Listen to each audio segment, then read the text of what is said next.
Okay, welcome back to another episode of my hot visit. This time we actually visiting Ren, also known as Oodplex. This is his first ever solo exhibition at this place called Chan Art Space at Jaya 1. So we have Ren here, Oodplex. Say hi, hello. I also nervous, I don't know why. So Oodplex is a lecturer in one academy, teaching what? Teaching fundamentals in drawing. Fundamental drawings, but his stuff is more on sculpture,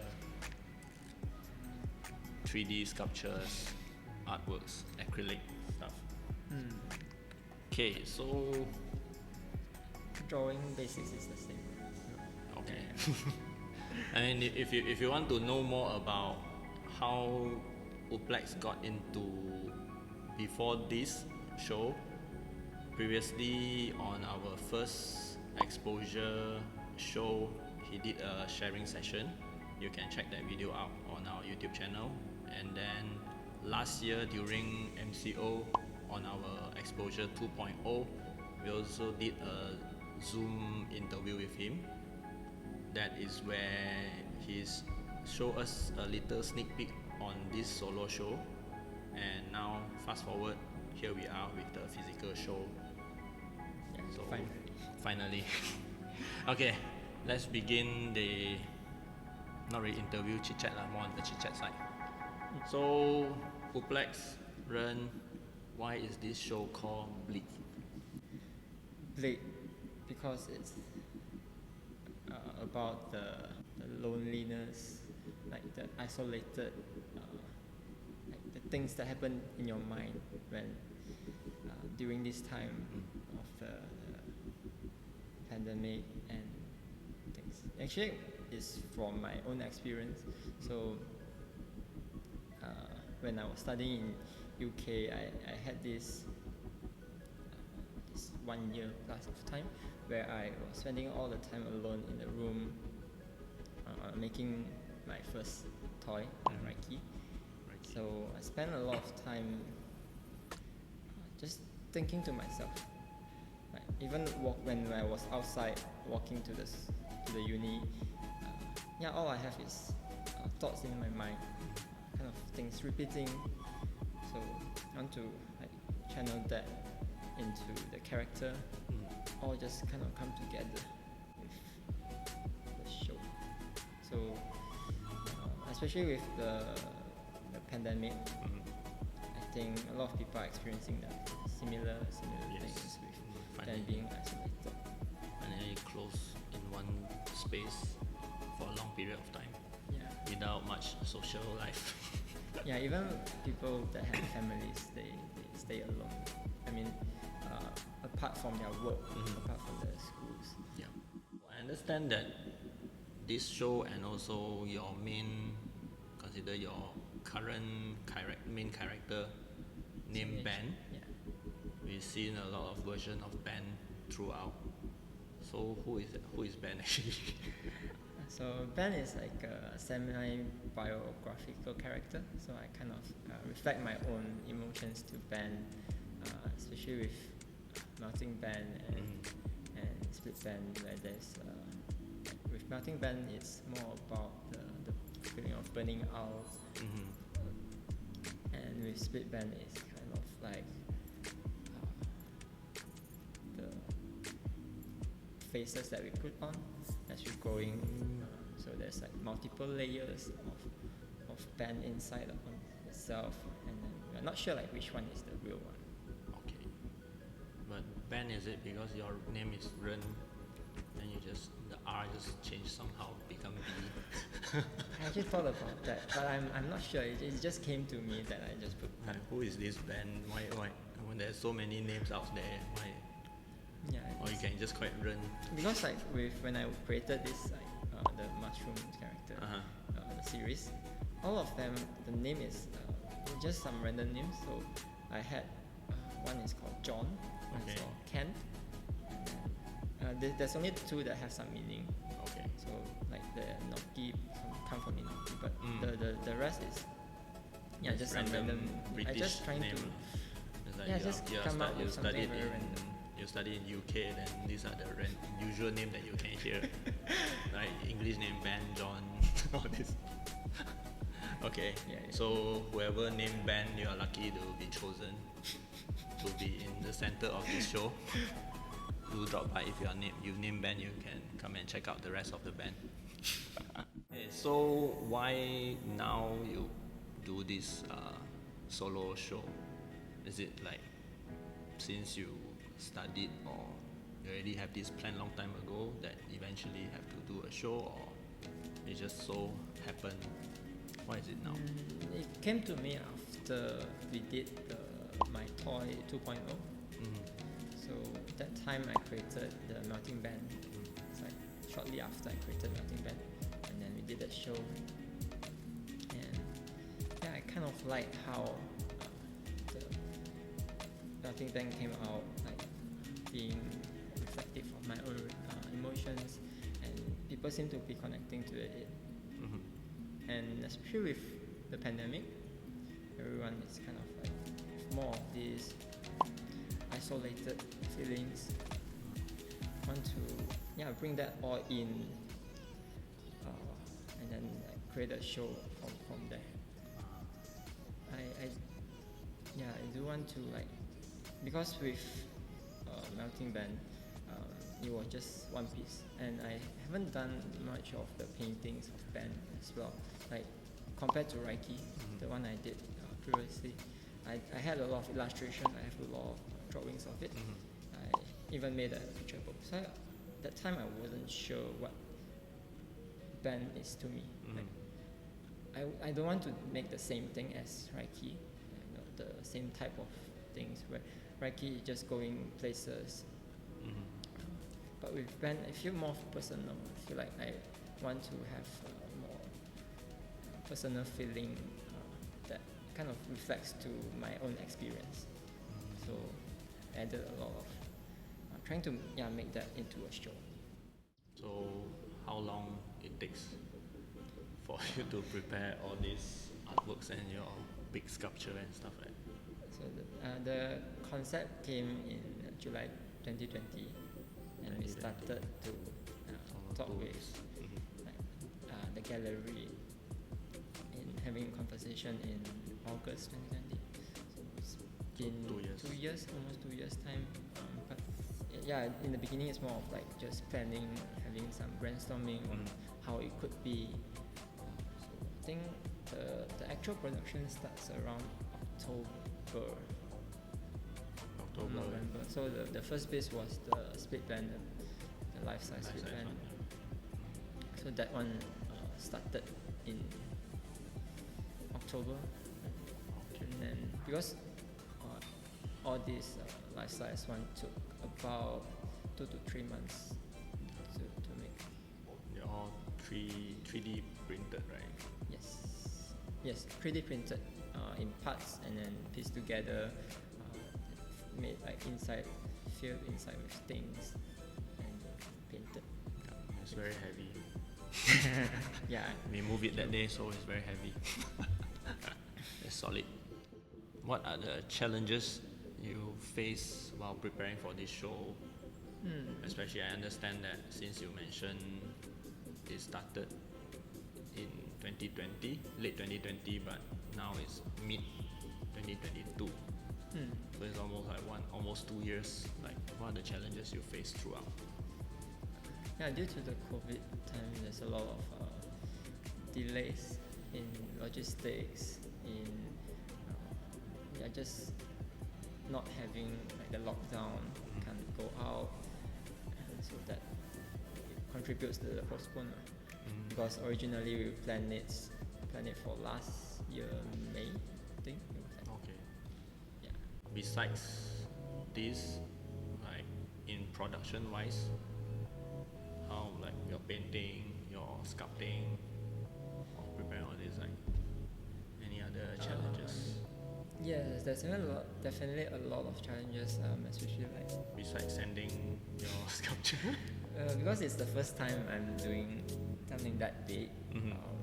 There's a lot of things that I never expected to face. Okay. Yeah, it's, because I made all of this, the whole show in a small apartment. Yes, in there. Basically just enough to fit the sculptures in, enough to fit all the paintings in. So it's very hard to move around. Finally, because of these shows happening now, if we visit his place, we can walk around freely. Yes. A lot of space now. Yeah. Also, Okay. like there's one piece, there's two pieces with the sculptural painting one. Doing one of those pieces, I almost like burned down the place because the gas was leaking from the blowtorch. Yep. And when I turned it on, the whole thing set on fire, and even my all the hairs on my hand was like burned out. So I had to put the fire out with a lot of wet carpet. Even some of the carpet were burned. So if you see some of the burning, those are not because of the fire, right? Yeah, those are still fine. It's actually one of the sculpture. But those because of the fire, so you just put it that way to make it like a art. I mean, they were burned. Burn on purpose. Yeah, burn on Oh, purpose. so the other one is not on purpose. Still on purpose, just that the fire went out of control. Okay. Not easy to prepare entire show by yourself in a small space. I mean, look at all the artwork sizes. It's like one thing is your sculpture is already considered the biggest we have seen In Malaysia. in Malaysia, and especially because it's usually when we see what we call toys or sculpture, it's like usually are factory made or they hire someone else to do it. But yours is like 100% print it on your own at your own space, and then you prepare the whole thing on your own. So definitely not easy to until today that actually is here. Yeah, a lot of things to learn, like especially with 3D printing. It's my first time doing 3D printing as well, like on my own, buying my own machines to start the whole process. So that's why it's like he's not teaching it in college, but he's kind of a professional now, like quite pro in 3D printing stuff already because of the technique he used when in person he will share ideas and share information, which for us, he's young and he's experimenting a lot of crazy things with his 3D printer to make it how to print such a big piece in a short period of time. So yeah, it's crazy anyway. So most of your, I think beside the big split band is in orange color. Most of your artwork for this show is like monotone, like black, white, grayish tone. Like any reason why behind it? So black and white feels more like lonely, because it's when there's color in, it feels more colorful, more fun. So especially in this time, it feels like it kind of like bring back to the bleak. And yeah, especially with black, even white is not as like bleak. Like most of the piece, I think, is more to the black side, darker side. And then you feel that it's brighter ones.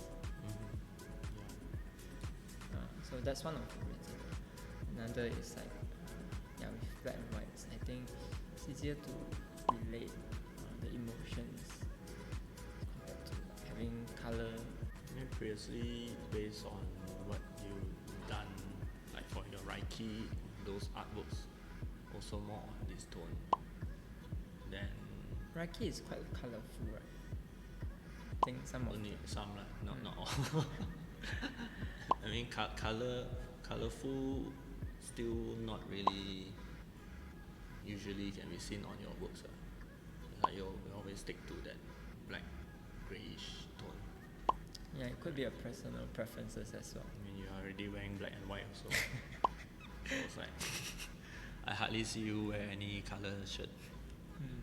So Sometimes. I mean, you're mentioning this is more on representing yourself from your own experience. Like what do you wish for visitors or the audience when they come over to check out this show? What do you wish hope them to receive the message, or how they can see the show? Definitely hope that they can relate to the pieces, especially after experiencing COVID lockdown and things like that, and appreciate more about like the post-lockdown. So the connections we have with people, it doesn't come as easy as we thought as before. Yeah, every moment it feels more valuable, precious. So next time us to go Yamcha, don't act busy. I always go right. How far also have to come. Yeah. Don't later when we post photo or what, then comment for Joe. Okay.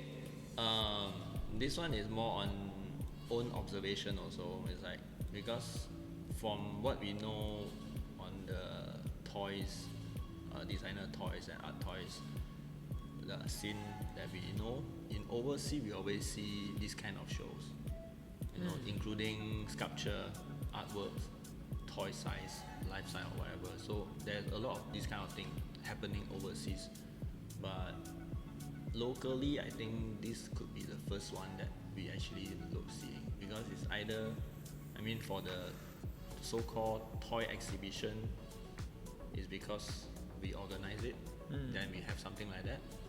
Otherwise it's like most of the galleries we go is either those very artistic sculpture or very artistic artworks, fine art or whatever. But this is the first time we see something like combining all these things. So for your personal opinion or on your observations, like why is it so difficult to do it locally? I guess it's just the culture is not here, like not quite there. In the past 2 years, there's definitely a rise in people doing art toys, and also the appreciation for toys in general, with pop mart and fabric. So people have been collecting those. I think sooner or later, after people starting to get into that, maybe got tired of it, they might expand out to find things. That could be one of the reasons from my perspective. Just it's harder. It's also because it's a new thing, so it's harder. Like not as many galleries would want to take the risk of taking new things. That's the, I would say that's the sad part. That's like kind of there are so unknown field. Yes. Unclear, uncertainty and things like that. Yeah. It's like there are so many galleries out there, but usually when we go check out the shows or what, it's usually just consider same type of show, and just painting artwork, that's it. So when we usually look into social media like Facebook, all this, when we see our overseas toy friends doing shows, it always amazes, like all the big sculpture they do upsize. So yeah, and now we are doing it, so hopefully this open the door for more galleries in Malaysia to accept. So at least it's it's still part of art. It's still, that's why we call what we do is like designer and art toys. It's not the toys that you can buy in normal Toys R Us for kids to play. It's like you have to appreciate it as a piece of art. So hopefully this will open the door for more similar shows in the future. If not, then we can only choose Janat Space. We continue become a permanent this kind of show to be the long term. Every artist have to line up, start booking the spot. What is next for Oodplex after this? Solo show is usually for an artist. Solo show is like one of the milestone end goal in terms of creating. I see solo show as a starting point of something new, as in you have reached the next stage, so you want to showcase what you are going into, or like it's representing what you are at this moment.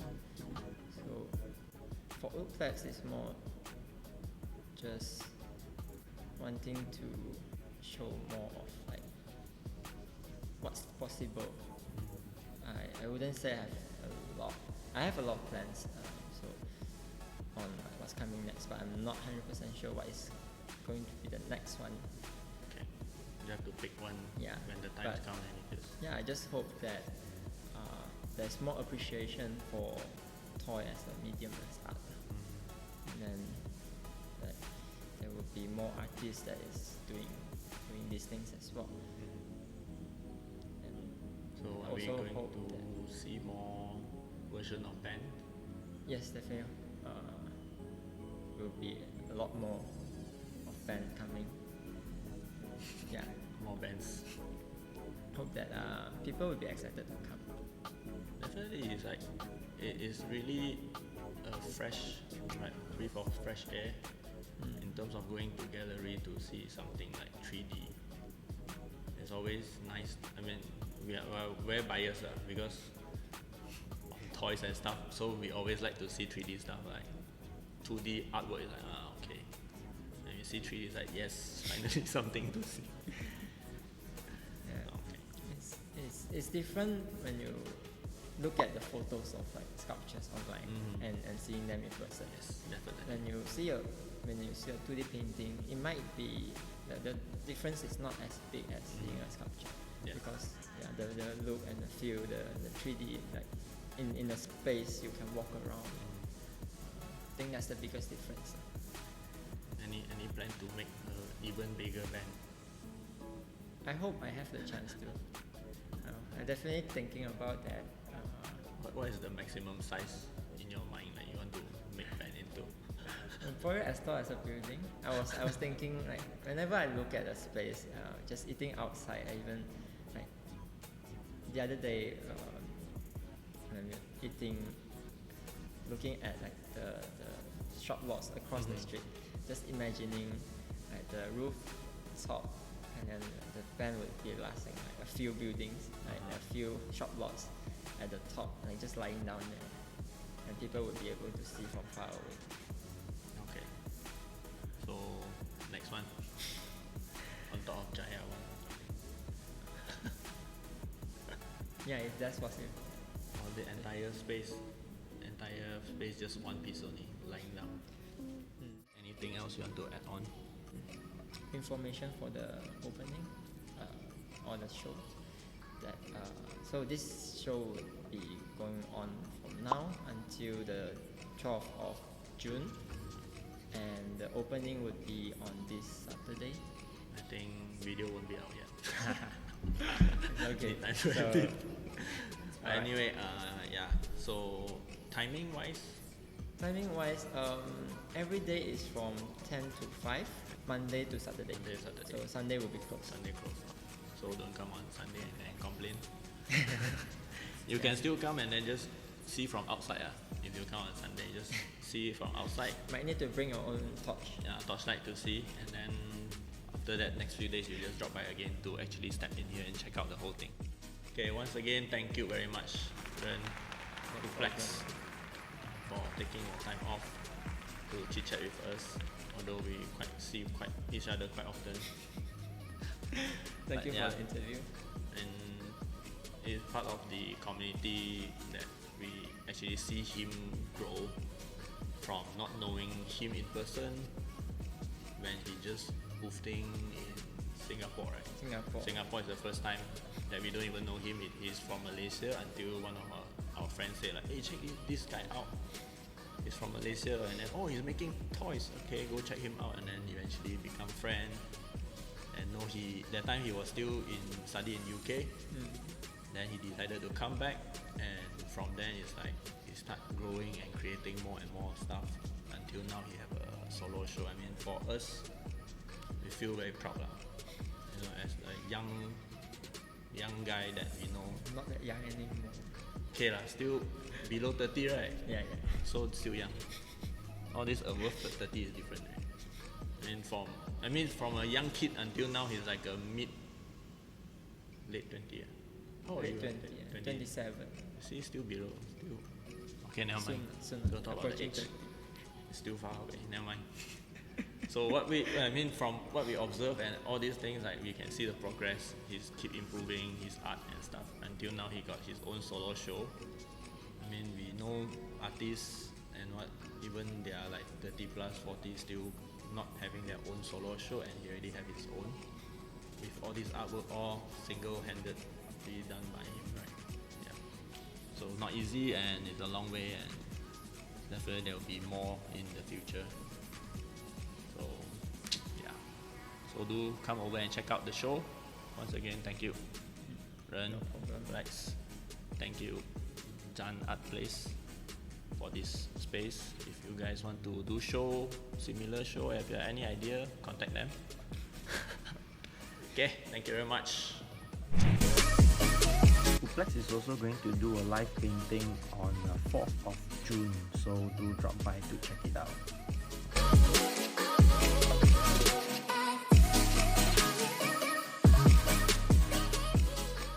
Do check out our latest episode of my hot visit, where we visited Oodplex's first ever solo show, BLEAK. And don't forget to comment, like and share this video, and of course subscribe to our channel. Thank you for watching. Until next time, keep hoarding.